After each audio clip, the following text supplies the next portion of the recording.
So I got my boy Mastar Media with me, and we're going to be going over the theory of God possibly being an evil version of Saitama. So I say that because the whole introduction of like the multiverse or multi-timelines has been brought into One Punch Man.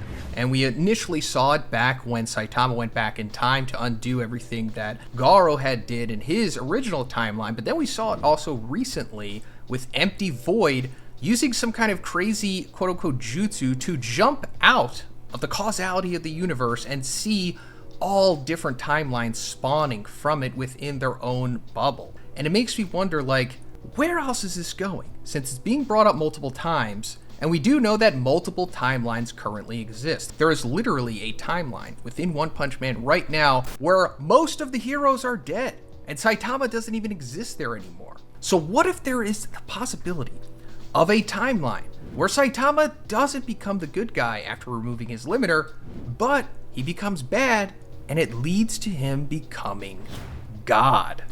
What do you think about that?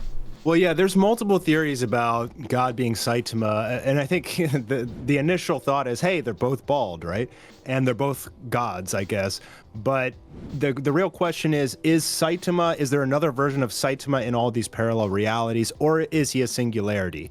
If there's other versions of Saitama and he's nothing special like that, then there could easily be an evil Saitama and other Saitamas that are heroes or have no powers, and there could be one that was corrupted. My theory was, in his battle with God, he got so strong that he became the thing that he was trying to destroy. So if you remember in his battle with Garo, we saw his power just start exponentially growing. And what if he's fighting a being that has infinite power? Eventually, Saitama could potentially reach infinite power as well.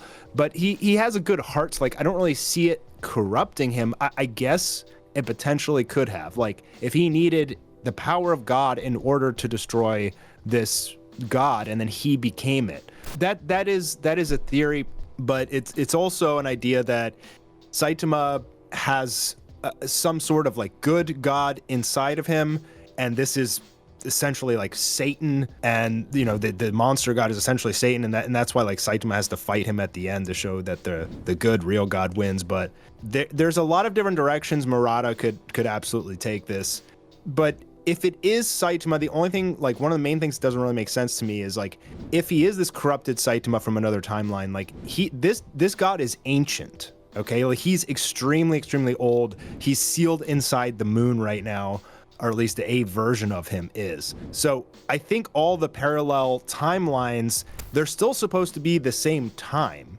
So it would have to be not only a different timeline, but also like millions of years in the past.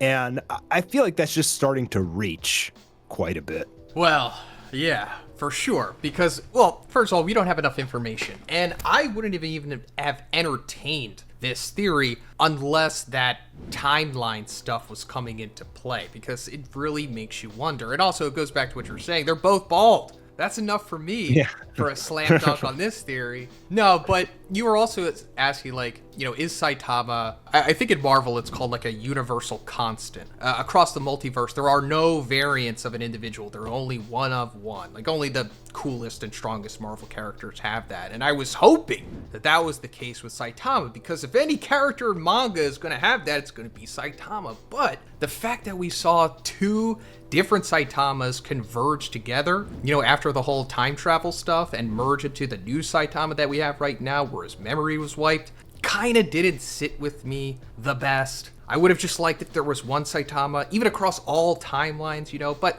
that's beyond the point. But it takes me back to thinking that, well, if that's a thing, then maybe there is an evil Saitama. And it doesn't even necessarily have to be in the quote-unquote timelines. Like I was saying, there could be just a straight-up multiverse aspect to this as well. Because when Blast and his boys are going in and out of what they call dimensions, we're still not even exactly sure what that is, other than, like, I guess the narration that we got a couple chapters back where it said Empty Void was going outside of the causality of the universe. But whatever that means, it doesn't even mean anything. It's just fun words to say. So yeah, ultimately there could be an evil Saitama instead of when he removed his limiter in our timeline and became what he is now, you know, the goofy, lovable, lackadaisical hero for fun. In that timeline, he just became Cosmic Fear Garo, essentially. Or maybe he was just a different type of Saitama. He was more into science and stuff. Well, first of all, there could be a difference between multiple the multiverse, like the parallel realities, and there could be a difference between that and the timelines, right? Yeah, like, so Saitama went back in time. He didn't go into a parallel dimension. He went back in time, and that caused him to fuse with his former self. So herein lies my question. If there can only be one Saitama in that universe because he'll fuse with himself, then wouldn't he fuse with God? Well, no, we were talking about the timelines. He went to a different timeline.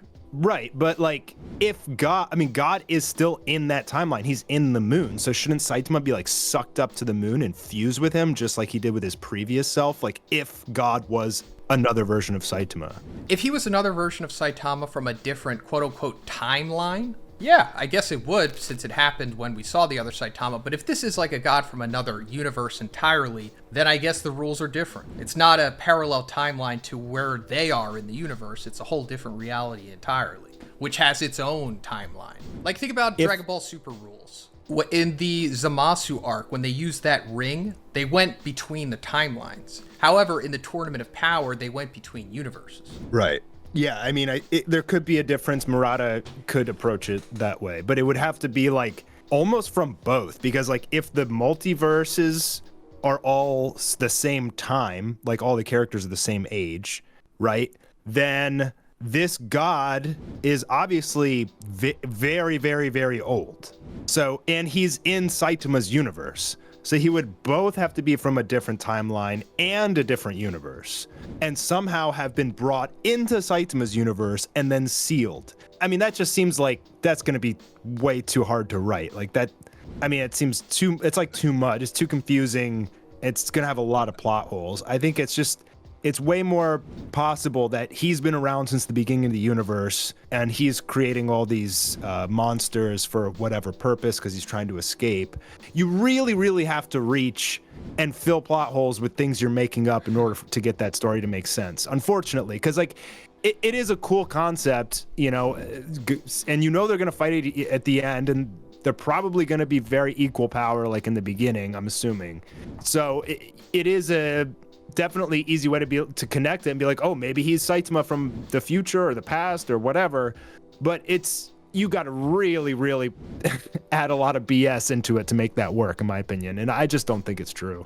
Well, what you said earlier about, well, you have to explain it as he's from another universe in a different time, and then he somehow came to the universe and then was sealed. That's confusing the audience, kind of. However, that is literally the storyline of Kang in the MCU. Like, that is it. So it is plausible it could happen in One Punch Man. I mean, it's manga. You could just say it happened. But for the sake of the video, I'm just playing devil's advocate. No, I don't think God is like literally a variant of Saitama, although I'm not completely writing it off. It is possible for sure. However, the only connection, as you were saying, you don't think there's a connection between Saitama and God. Maybe not, but if there is like some kind of tangentially speaking connection, I guess it would be the limiter. Because God obviously is aware of the limiter. Dr. Genius says God put a limiter on humanity, and he's not literally talking about God. He doesn't know who he is, but I think that was one, cleverly hinting at God, the being that we know of, the cosmic Satan, putting a limiter on people so that they can never become as strong as Saitama, because I think maybe God was the original person to remove his limiter. That's how he became so strong. He was like, I can't let other people do this, so I'm gonna limit everyone. Because at this point, this is gonna be really controversial to say, but it seems like God is stronger than Saitama. And as we've established, Saitama can infinitely grow in strength if you keep pushing him. But just at their base levels right now, if God can make Cosmic Fear Garo that strong just by touching him, then yeah. It does seem like God is stronger, but that's why the final fight's going to be so cool, because Saitama's going to grow until he's stronger than God. And like, what happens then, He punches through the manga page. And by the way, Murata absolutely incorporates a lot of Marvel ideas and even religious ideas into this manga. So I don't know how familiar you are with Gnosticism. I've been learning a lot about it recently. It's like the very first Christians before like Roman Catholic Church, and they have a very different creation story than the one the Christians do.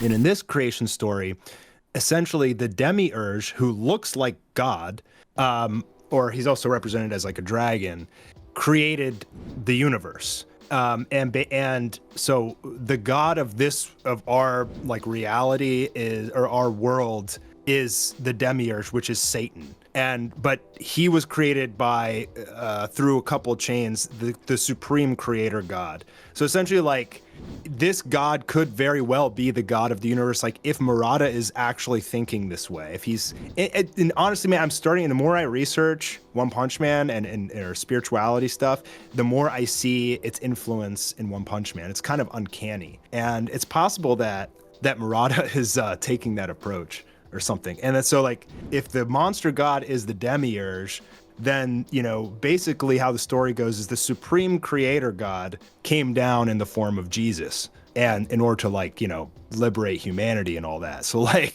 what if like the supreme creator god came down in the form of Saitama to put an end to this evil god that's messing up the universe or something like that?